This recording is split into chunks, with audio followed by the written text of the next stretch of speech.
Everyone, this is Anjali here. Welcome you to all. I hope you are doing great. जैसा कि हमने last class में assignment 2.2 के 10th number question तक discuss किया था, आज की क्लास में हम 11 से लेकर 20 नंबर तक क्वेश्चन पढ़ेंगे।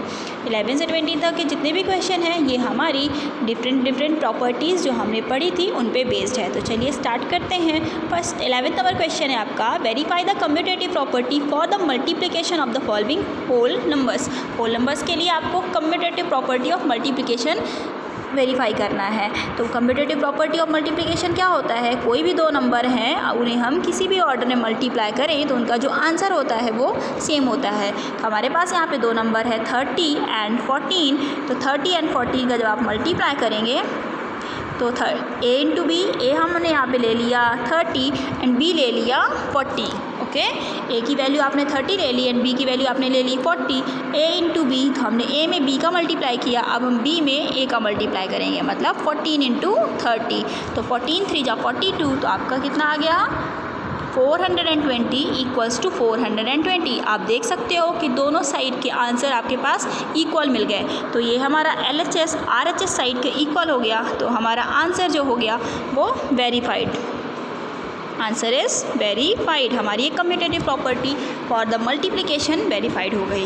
ओके, चलिए नेक्स्ट क्वेश्चन देखते हैं। नेक्स्ट क्वेश्चन है हमारा, verify the associative property for the multiplication of the whole number. Whole numbers के लिए यहाँ पे हमें एसोसिएटिव प्रॉपर्टी डिस्कस करनी है। तो एसोसिएटिव प्रॉपर्टी क्या होती थी, तीन नंबर अगर हम उन्हें किसी भी तरह सीक्वेंस में किसी तरह ग्रुपिंग करके अगर हम उन्हें मल्टीप्लाई करते हैं तो उनका जो आंसर होता है वो सेम होता है। a into b into c, A into b bracket close and c. तो चलिए a की वैल्यू हम यहाँ पे हम फर्स्ट वाला क्वेश्चन डिस्कस करने वाले हैं। a की वैल्यू a की वैल्यू 3, b की वैल्यू 7 एंड c की वैल्यू हमने यहाँ पे क्या हमारे पास है 7। तो चलिए अब हम लिखेंगे a की वैल्यू 3 थी, मल्टीप्लाई ब्रैकेट के अंदर b एंड c की value, then right hand side पे a इंटू बी पहले ब्रैकेट में आएंगे एंड c की वैल्यू बाद में हम मल्टीप्लाई करेंगे। ओके, चलिए तो क्या होगा 5 7 जा 35 मल्टीप्लाई बाय 3 एंड इधर 15 7 जा 15, 5 3 जा 15। ओके, अब हम इसे आगे का मल्टीप्लाई करेंगे। तो 5 3 जा 15, कैरी 1, 3 जा 9 प्लस 1 10 एंड 15 7 जा 105। ये हो गया हमारा आंसर। देखिए अब दोनों साइड के आंसर क्या आ रहा है, सेम आ रहा है। हमारा LHS RHS के इक्वल आ रहा है। हमारा ये आंसर भी क्या हो गया, वेरीफाइड हो गया। इसी तरह बाकी के बचे हुए क्वेश्चंस को भी आपको सॉल्व करना है। नेक्स्ट है हमारा question, a equals to 4, b equals to 3 and c equals to 6, then find the following. यहाँ पे हमें कुछ नंबर्स दिए हुए हैं, इनको हमें इनकी वैल्यू फाइंड आउट करनी है। तो दोनों जो क्वेश्चन हैं दोनों के दोनों क्वेश्चन सेम है, बट एक जगह प्लस का साइन लगा हुआ है और एक जगह माइनस का साइन लगा हुआ है। तो प्लस के साइन वाले आपने पहले भी पढ़े होंगे, मैं यहाँ पे आपको माइनस वाला साइन वाला एक्सप्लेन कर रही हूँ। a की वैल्यू है हमारे पास, a की वैल्यू है 8, b की वैल्यू है 5 एंड c की वैल्यू है 2। तो पहले नंबर पे देखते हैं अगर हमें, तो क्या है a इंटू बी माइनस सी, बस इसकी वैल्यू निकालनी है। तो जहाँ पे a लिखा हुआ है वहाँ पे a लिख दीजिए, जहाँ पे b लिखा हुआ है वहाँ पे b लिख दीजिए और जहाँ पे c लिखा हुआ है वहाँ पे c की वैल्यू पुट कर दीजिए। आपने इन तीनों वैल्यू पुट कर दी। अब इसे हम इनका सॉल्यूशन करेंगे। 5 - 2 इज़ 3 एंड 8 3 जा 24। ओके, जो भी आपको नंबर दिया है, जैसे ही आपके पास ये इसको सॉल्व करना था आपको, a इंटू बी माइनस सी को आपको सॉल्व करना था। a b एंड c की वैल्यू दी हुई थी।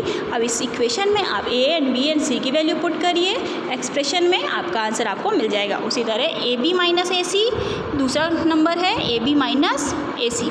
तो a की वैल्यू है आपकी 8, b की वैल्यू है आपकी 5, माइनस a की वैल्यू है आपकी 8 एंड c की वैल्यू है आपकी 2। तो यहाँ पे 2 लिखिए, 8 5 जा 40 एंड 8 2 जा 16। 40 माइनस 16, 40 में 16 माइनस करेंगे कितना आएगा 24। ये आ गया आपका आंसर। ओके, तो इस तरह से आपको इसे सॉल्व करना है। ठीक है, इसी तरह प्लस वाले क्वेश्चन भी आपको सॉल्व कर लेने हैं, बस एक्सप्रेशन में वैल्यू पुट करिए, आपको आपका आंसर मिल जाएगा। नेक्स्ट है हमारा क्वेश्चन नंबर 15। क्वेश्चन नंबर 15 है, ए, बी एंड सी की वैल्यू दी हुई है, आपको आंसर वेरीफाई करना है। बिल्कुल आपके question number 13 and question number 14 की ही तरह है। अभी आप देख सकते हो कि हमारा जो हमने ये जब ये सॉल्व किया एंड जब हमने ये सॉल्व किया तो हम ये एक्सपेंडेड था, जैसे यहाँ पे वो दिया हुआ है, आप देख सकते हो ये वाला question a into b minus c, तो देखिए ये a into b minus c है एंड ये ए बी माइनस ए सी है। तो देखो हमने अभी दोनों क्वेश्चन सॉल्व किए। आपको क्या करना है, इस एक्सप्रेशन में आपको a, b एंड c की वैल्यू पुट करनी है। वैल्यू पुट करने के बाद आपको LHS एंड RHS अगर दोनों साइड के इक्वल मिलते हैं तो ये आंसर वेरीफाइड होता है, अगर नहीं मिलते तो नॉट वेरीफाइड। बाकी ये क्वेश्चन वेरीफाई होगा। जैसे अभी हमने यहाँ पे देखा तो यहाँ पे भी 24 आ रहा था और यहाँ पे भी 24 ही आ रहा था। इस एक्सप्रेशन का एक्सपेंडेड फॉर्म होता है ये a इंटू बी, तो ये यहाँ लिखा हुआ है, एंड a इंटू सी ये यहाँ लिखा हुआ है। दोनों साइड आपको इक्वल नंबर मिलेंगे। तो आई होप कि ये क्वेश्चन भी आपको बन जाएगा। चलिए नेक्स्ट क्वेश्चन देखते हैं। Question number 16, 17 and 18। ये क्वेश्चन ऑलमोस्ट एक जैसे हैं, बट अगर इसमें लिखा हुआ है कि डज़ नॉट इक्वल टू, मतलब ये नंबर इक्वल नहीं आएंगे, एंड अगर इक्वल लिखा है तो आपका LHS RHS से इक्वल होगा। तो एक क्वेश्चन यहाँ पे मैं आपको 18 नंबर क्वेश्चन एक्सप्लेन करती हूँ। 18 नंबर क्वेश्चन में A, B एंड C की वैल्यू दी हुई है। A की वैल्यू है 64, B की वैल्यू है 8 एंड C की वैल्यू है हमारे पास 4। उसके बाद हमें वेरीफाई करना है कि A divided by B bracket close divided by C does not equal to A divided by B does not equals to A divided by B divided by C। तो चलिए बिल्कुल एक्सप्रेशन में आपको वैल्यू ही put करनी है। A की value है हमारे पास 64, B की वैल्यू है हमारे पास 8 एंड C की वैल्यू है हमारे पास 4। ओके, 8 8 जा 64, यहाँ पे 8 आ गया, डिवाइड किया हमने 4 एंड 4 2 जा 8। ये हमने LHS की वैल्यू निकाल ली है। ये लेफ्ट हैंड साइड की वैल्यू हमने फाइंड आउट कर ली। अब हम राइट हैंड साइड की वैल्यू फाइंड आउट करेंगे। तो राइट हैंड साइड की वैल्यू फाइंड आउट करने के लिए मैं यहाँ पे स्पेस कम है तो मैं इसे मिटा देती हूँ।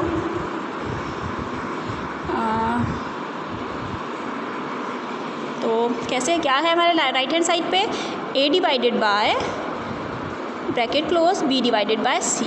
A की वैल्यू है हमारे पास 64 डिवाइडेड बाय B की वैल्यू है हमारे पास 8 एंड C की वैल्यू है हमारे पास 4। अब इन दोनों का डिवीज़न होगा और उन दोनों के डिवीज़न के बाद फिर 64 से डिवीज़न होगा। तो 4 2 जा 8, जब आप इसे डिवाइड करोगे तो कितना आ जाएगा आंसर 32। आप देखो कि आपका RHS क्या आ रहा है, RHS हमारे पास है 32 एंड हमारे पास LHS की वैल्यू आई थी 2। तो देखिए ये दोनों वैल्यू इक्वल नहीं आ रही हैं और यहाँ पे हमें यही प्रूव करना था कि ये दोनों वैल्यू जो हैं वो इक्वल ना हो। ये डज़ नॉट इक्वल टू का साइन यहाँ पे लगा हुआ है। ओके, इसी तरह से आपको बाकी ये सारे क्वेश्चन भी सॉल्व करने हैं। यहाँ पे इक्वल का साइन लगा हुआ है, आपको इसे इक्वल करना होगा और यहाँ पे भी डज़ नॉट इक्वल का है तो ये इक्वल नहीं होंगे। आपको अगर इसे वेरीफाई करना है, अगर ये वेरीफाई होता है, अगर ये इक्वल आते हैं दोनों साइड की वैल्यू तो ट्रू, अगर नहीं आते तो false. Okay, verified and not verified. Next है हमारा divide and check using relation. यहाँ पे हमें डिवाइड करना है। डिवाइड करने के बाद हमने ये पहले डिवाइड चेक करने का मेथड सीखा था। आप इसे डिवाइड करिए। डिवाइड करने के बाद हमारा जो डिविडेंड होता है, जैसे ये 456 एंड 17, तो यहाँ पे जो 17 है हमारा, ये है हमारा डिवाइज़र, ये है हमारा डिवाइडेंड। यहाँ पे जो भी हमारा आंसर आएगा वो क्वोशंट एंड जो हमारा रिमाइंडर बचेगा ये तो आपको पता ही है। तो बस इस फॉर्मूले की हेल्प से आपको इस क्वेश्चन को वेरीफाइड करना है। इनका सॉल्यूशन करिए। सॉल्यूशन करने के बाद इसे आप डिवाइड करके चेक करिए। ठीक है, डिवाइड एंड चेक मेथड है ये। इसके पहले की क्लासेस में आपने ये बहुत अच्छे से पढ़ाया गया है, आपको बनता होगा। ओके, डिवाइड करके आपको चेक करना है। Dividend equals to divisor into quotient plus reminder. Next है हमारा verify that b into c equals to A. यहाँ पे हमें वेरीफाई करना है कि b into c equals to क्या है, a है। इफ़ अगर हम दो वैल्यू को डिवाइड करें तो उसका आंसर c होगा। यहाँ पे हमें दिया हुआ है a equals to 56 and b equals to 7। First number question मैं बता रही हूँ। तो पहले हमें क्या पूछ रहा है कि अगर a divided by b c है तो हमें वेरीफाई करना है b into c equals to A. तो ए की वैल्यू कितनी है हमारे पास, पहले हम इसे डिवाइड करके चेक करेंगे कि हमारी सी की वैल्यू क्या आई। तो 56 को जब हम 7 से डिवाइड करें, ए की वैल्यू 56 थी एंड बी की वैल्यू थी 7, तो कितना आ गया आंसर हमारे पास 8। ओके, अब क्या बोल रहा है कि फिर इसे हमें चेक करना है कि इसे हमें वेरीफाई करके बताना है कि B एंड C का जब हम मल्टीप्लाई करें तो हमें क्या मिले, A आए। तो B क्या है हमारे पास 7, A क्या है हमारे पास 8। हम जब दोनों को मल्टीप्लाई करते हैं तो हमारे पास क्या आ गया, 56। तो देखिए आंसर हमारा A के इक्वल आ गया, तो दस इट इज़ वेरीफाइड।